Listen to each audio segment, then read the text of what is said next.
Bullies slapped a disabled girl in a diner. An hour later, bikers walked in. Emily loved the little roadside diner because it was one of the few places where everyone usually treated her like any other customer. At 16, she used a wheelchair after a car accident had left her unable to walk. Her smile, however, had never disappeared. Every Friday after physical therapy, she and her grandmother stopped for burgers and milkshakes before heading home. That afternoon seemed no different.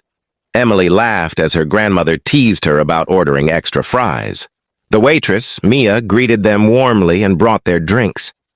The peaceful atmosphere shattered when 4 loud teenagers walked inside. They were dressed in expensive clothes and acted as though they owned the place. One noticed Emily's wheelchair and smirked.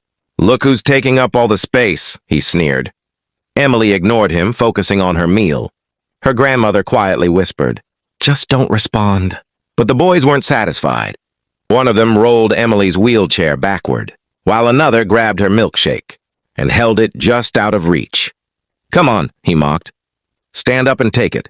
Several customers looked away, pretending not to notice. Mia hurried over.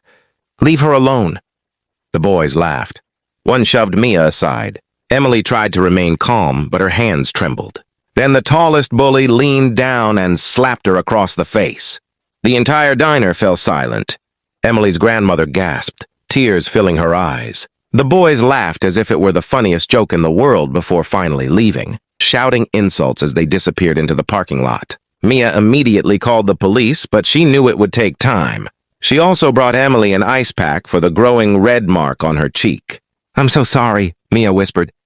Emily forced a smile. "It's okay," but everyone could see it wasn't. Nearly an hour passed. The diner had grown quiet again when a deep rumble echoed from outside. One motorcycle appeared, then another, then another. Within minutes, nearly 20 motorcycles lined the parking lot. Customers stared through the windows. The front door opened. A large man with a gray beard entered first.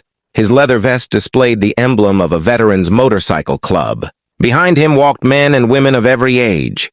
The room became completely silent. The gray-bearded biker looked around until his eyes landed on Emily. He smiled gently. "You must be Emily." She nodded, confused. "My name's Jack." "How do you know me?" Mia posted about what happened in our community emergency group. "My granddaughter uses a wheelchair too." Emily glanced at Mia, who gave an apologetic shrug. "I didn't know who else to call." Jack approached carefully and crouched beside Emily. "No child should ever feel alone." One by one, every biker introduced themselves. Some were veterans. Some were firefighters. Others were mechanics, teachers, or nurses. Each had simply dropped what they were doing after hearing what had happened. Jack turned toward the customers. "Nobody deserves to be bullied because they're different." The entire diner erupted in applause. Emily's eyes filled with tears. For the first time since the slap, she smiled without forcing it. Just then, police officers arrived. Several witnesses had finally gathered enough courage to provide statements.